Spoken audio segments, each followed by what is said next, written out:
Wrestle Kingdom 17, I'll be honest, I only watch New Japan now for Wrestle Kingdom and Dominion and whenever they do a show in the UK in collaboration with Rev Pro.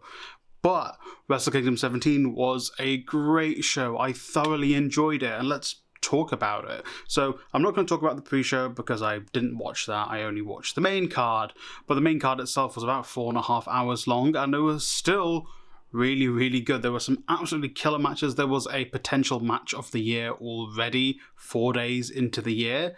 But yeah, let's just kick off with the beginning. The first match was the IWGP Junior Tag Team Championship match between Yo, Lio Rush, and the United Empires and current champions, TJP, and I'm blanking on his name, the Italian guy.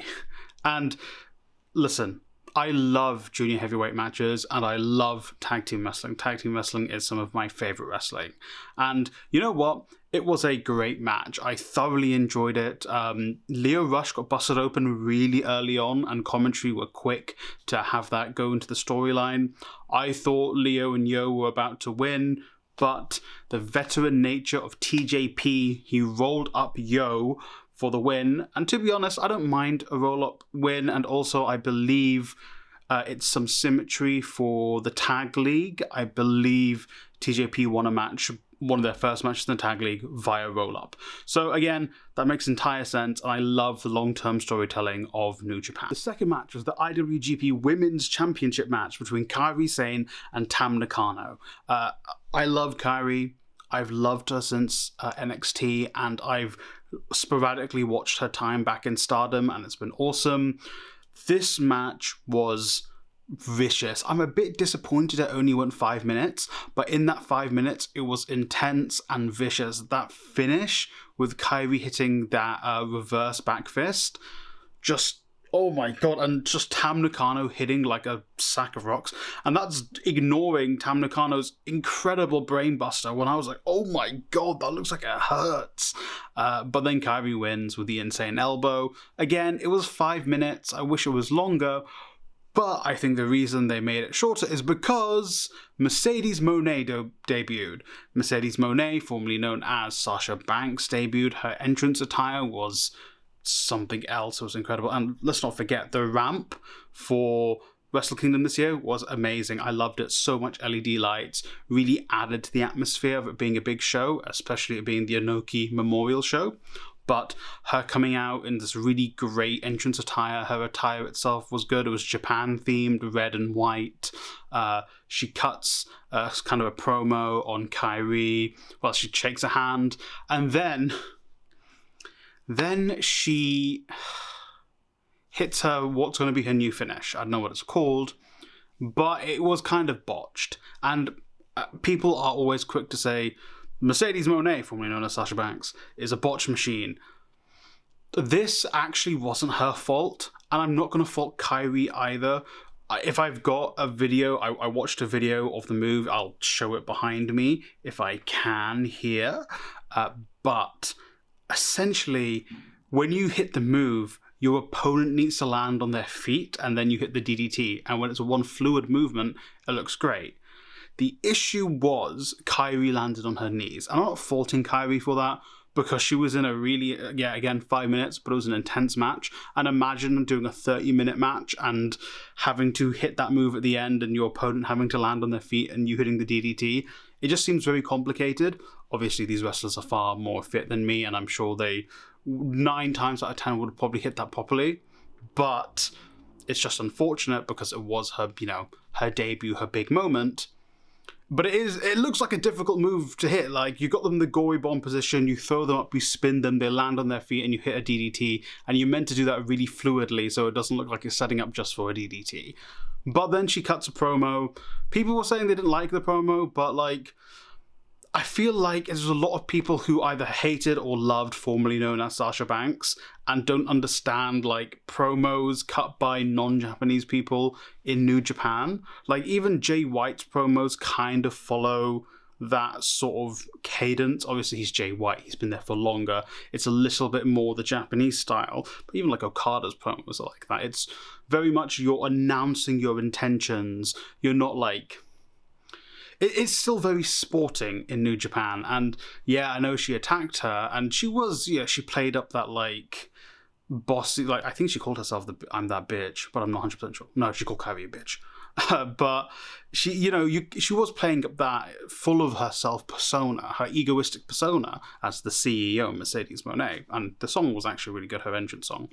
But I feel like you're not expecting a WWE promo. You're not like, it's not a rah-rah promo even as a heel. And also people are like, oh, she got no response. It is Japan. Like, I get it. Maybe there's not as big as a response as maybe if, I don't know, John Cena turned up, but that's John Cena, or Brock Lesnar. But also, it is Japan just coming out of the pandemic. Really, people weren't super vocal until the last two matches, the double main event, or well, the Keiji Muto match as well. But people weren't super duper vocal, so I wasn't expecting them to be screaming and shouting, and everyone was wearing masks as well. So yeah, I think the debut was good. I'm looking forward to her. She's got a match against Kyrie for the IWGP Women's Championship on February 18th in San Jose. Probably, it's in the US. So conceivably, she'll pick up that title because it'll be big press for New Japan, but also, I like Kyrie, so what can I say? Also, her hair looked incredible. Just everything, she looked like $1 million. I'm looking forward to seeing it. I hope we see more people going from the E to New Japan and people moving around a lot more in this new era of wrestling. We spent a lot of time on that match, but let's move on to the IWGP Tag Team match, which was FTR, the champions, against Bishamon, Yoshihashi, and Goto. I'll be honest, for so long Yoshihashi was a joke, and I think last year was the first year when I watched Wrestle Kingdom, I'm like, oh wait, Yoshihashi's not a joke. And over the past year, apparently Yoshihashi and Goto have been like building a case for themselves. They were really good in this match. FTR came into this. They apparently, one of them just landed right before the show because of delays for their travel. So I fully expected FTR to lose. They've been losing all their titles. I have a feeling they're going back to the WWE. So they're kind of on their let's lose all our titles, put people over tour. And, I thought this match was good. I love tag team wrestling, as always. FTR, despite probably being tired and still hurt, I think one of the FTR is still hurt from their match against the Briscoes at Ring of Honor. So I think it was the Briscoes. I totally get that. So yeah, like, it wasn't the IWGP heavyweight tag matches I've seen in the past. It wasn't like Sanada and Sanada and Evil versus the Guerrillas of Destiny. Like, that's my New Japan tag team wrestling match. That was like the first one I watched. I'm like, this is incredible. So it's not that, but it's still a great match, and I'm happy for Yoshihashi and Goto, Bishamon. I'm glad, and I loved Kevin Kelly calling Pro Wrestling Illustrated a fiction magazine. It was hilarious, and everyone was like, "What? No, it's not. It's real." Because obviously, kayfabe. It's great. I loved the commentary team so much. After that, we had another title match.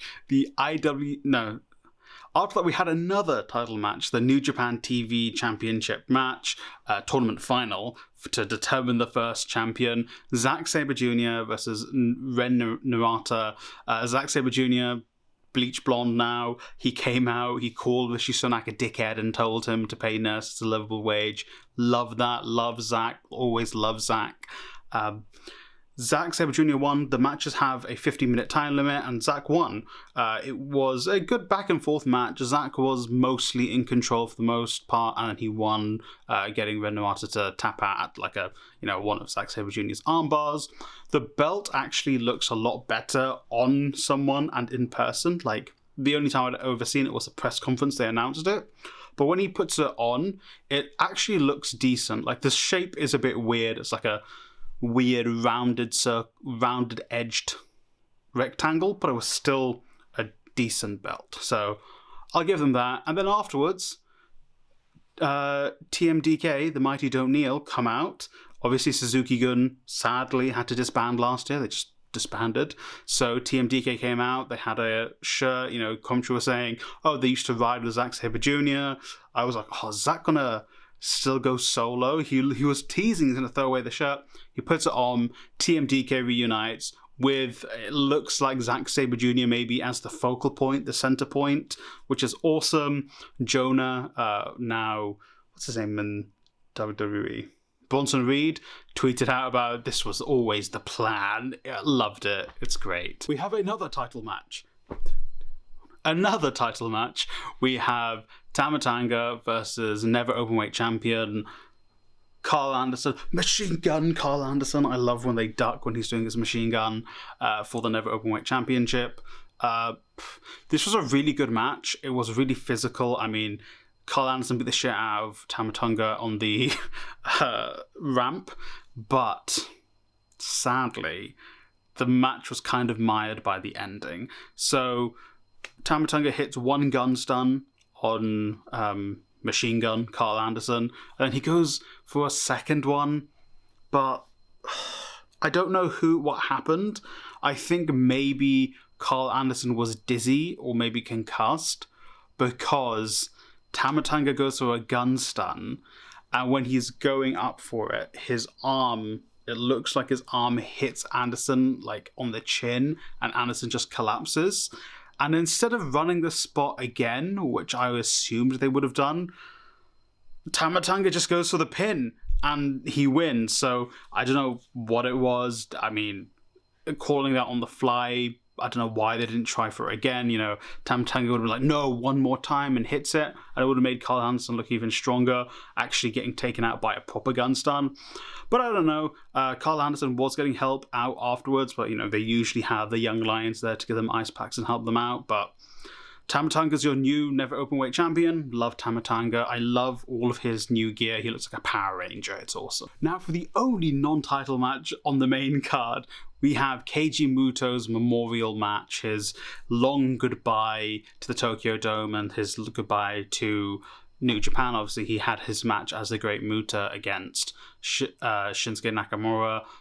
Now he's Keiji Muto.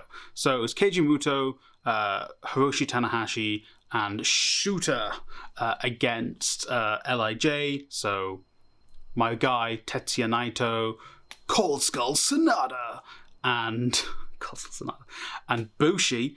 So going to this, I was like, yeah, Bushi's eating the pin. It's Bushi. You can't pin Sonata, and you can't pin what's his face? Tetsuya Naito, my favourite New Japan wrestler, whose name I forgot. You can't pin them, so there's got to be Bushi or Shooter, and I thought it'd be Bushi. So the story of this was all the guys in LIJ were they were Muto guys. Muto guys. They were Keiji Muto guys. They were brought in by Keiji Muto. Keiji Muto was like, these guys are going to be the next level of Japanese wrestling. And it was a great match. I loved Keiji Muto tried to hit a moonsault, but Tanahashi's like, no, don't go up there. And Keiji Muto's like, I'm going. And Tanahashi's like, don't do it. Because Keiji Muto retired the moonsault a few years ago. And then the match, proceeded as normal. Most of the offense was for Keiji Muto's team. It starts off in LIJ's favor. They all had a pop at Keiji Muto. But then in the end, everyone was in the ring. They did a lot of those, everyone was in the submission for a while. That was some pretty cool spots. So everyone's hitting their finishes on each other. But in the end, just everyone hits their finisher on Bushi, or at least Tanahashi didn't hit fly, flow. He hit Twist and Shout. I think that's the Beatles song. So they all hit their finisher on Bushi, and Shooter pins Bushi, which was really cool. I thought they would let Keiji Muto do it, but Shooter pinned Bushi, and it's this really nice symmetry of the three people, because they're going to build Shooter to be the next Tanahashi. It's very obvious. You've got Tanahashi, you got Keiji Muto, who is finishing wrestling. You got Tanahashi, who's in his Yuji Nagata era, where he is going to eventually wind down in the next 5 years. Then you got Shooter, who is the future of New Japan. Like, and once the Okada lot become Tanahashi, it will be Shooter coming in to fill that role, more than likely. But it's also... Up next, we have another title match, the Fatal 4-Way match for the IWGP Junior Heavyweight Championship, with champion Taiji Ishimori taking on the challengers of El Desperado, Master Wato, and Takahashi. And again, it's an IWGP Junior Heavyweight Championship match. It was incredible. Fatal 4-Way. I'll be honest, I'm a ticking time bomb fan, but the performance Major Wato, Master Wato, was putting on in this match, I was like, I want more Wato to win. He was just killing everyone. It was great. And the story was Wato's going to win this match. And like, he's pushing it. He's so close. But then Ticking Time Bomb comes in and gets the win. Listen, all of these people were great. All of them probably deserve the title. All of them will deserve another crack at the IWGP Championship. Maybe they're going to build it so at Dominion or next Wrestle Kingdom it will be when Master Wato finally wins that title, because I think he's gone from what I considered a comedy act teaming up with Taguchi to, you know, almost winning the IWGP Junior Heavyweight Championship. Although they did have the Junior Tag Championships before, but still, it was a great match, and, you know, it's a juniors match. It's going to be great. And also, at some point, Chris Charlton mentioned that there was a fight backstage, but they were super ambiguous. So they were like, Taiji Ishimori's going to go backstage? No, he's not. And it was really confusing. And then eventually they were like, oh, people from Noah turned up because they're doing the Noah versus New Japan show in like 2 weeks' time, which is like their Wrestle Kingdom, like WrestleMania Backlash, like Wrestle Kingdom Show 2 with them versus Noah. And they turned up and they were confronting LIJ. So I was like, oh, it's probably Naito fighting the IWGP Intercontinental Championship. But he was having a standoff with people from Noah. It didn't look like a physical altercation, but there was an altercation, and they were showing it after the show. But yeah, that was that. Next, we have match of the night, if not match of the year, Kenny Omega versus Will Ospreay. Jesus. Kenny's entrance was incredible. You know, his Sephiroth thing, he was dressed as Sephiroth. He had the one-winged angel. Oh, beautiful. And even Will Ospreay's entrance was awesome. Like, I've seen Ospreay live, obviously not on this big of a stage. It was so cool, the entrance, you know. This was the first match, other than like the Muto match, where they really were like, the crowd was pumping. They were like, oh my God, let's go, let's go. It was vicious. It was brutal. Like, these two, they never, it's like 100 all the time. It's like 0 to 100 the whole way round. It was violent. There was table spots. They were outside a lot. They were going head first. Well, not head first, but, you know, full speed into the barricades. God. And Kenny hits a DDT onto the ring post, the top of it, on Ospreay. And I don't know if they planned for Ospreay to just be cut all along the hairline and blood just like, not quite a JBL or Eddie Guerrero match, but just blood pouring down his face. And from there, and like the mats outside were covered in blood. I don't know if that was planned. I don't know if he bladed, but if he didn't, it made the match even more vicious and really built on the story even more. So from there, Kenny was almost in control completely. He was absolutely annihilating Will. He took his head and was smashing it into a table, and the table had already not broken properly, but there was a hole in the table. He just, you know, the New Japan tables. He kept smashing his head into it, and just there was blood all over the table. I'm like, ugh. They get back in the ring, and just Will Ospreay just won't die. He won't stay down. And really good storytelling where commentary were like, Red Shoes should stop this match. But, and I was there for this match live, Red Shoes officiated a match where Will Ospreay, like, brutally attacked Shooter, his son. He brutalized him, and Red Shoes had to stop that match.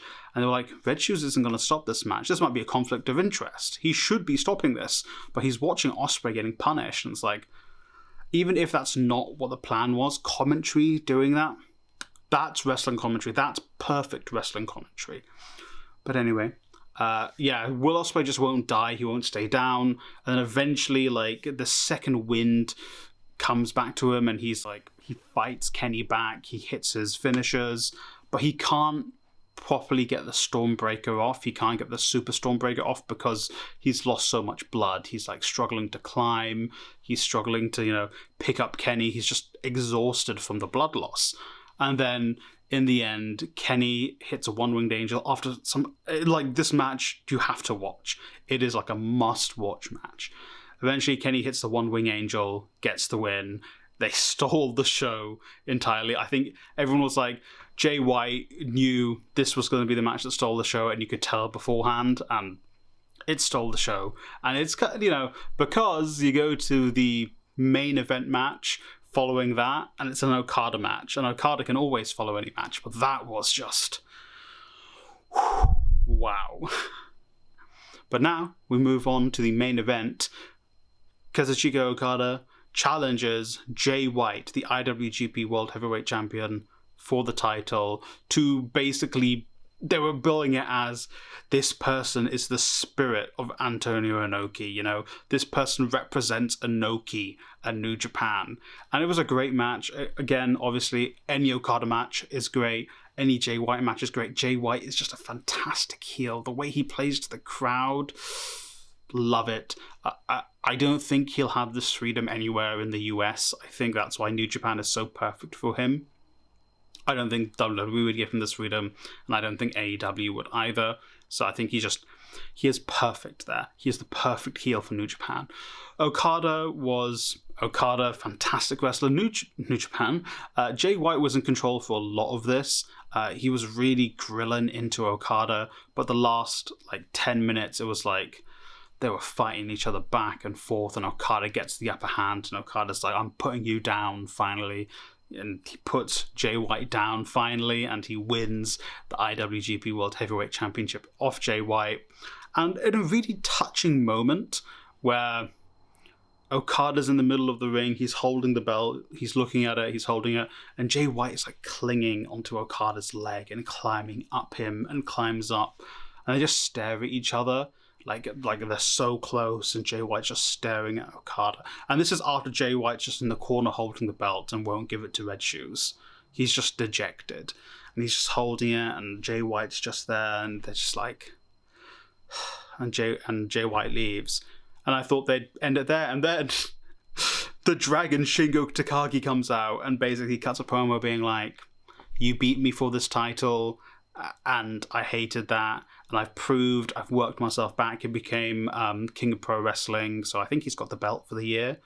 He's like, I am the King of Pro Wrestling, so I'm ready to face you for that title. And I think the commentary was a bit confused when the event would be, the match they'd have, if it's on January or in February, but they set up Shingo versus Okada. Then Okada cuts his promo. He says, he's like, get the hell lost. I won this. And he gives a really touching promo about, being champion, about Antonio Inoki, what this title means, what this match meant, what this event meant.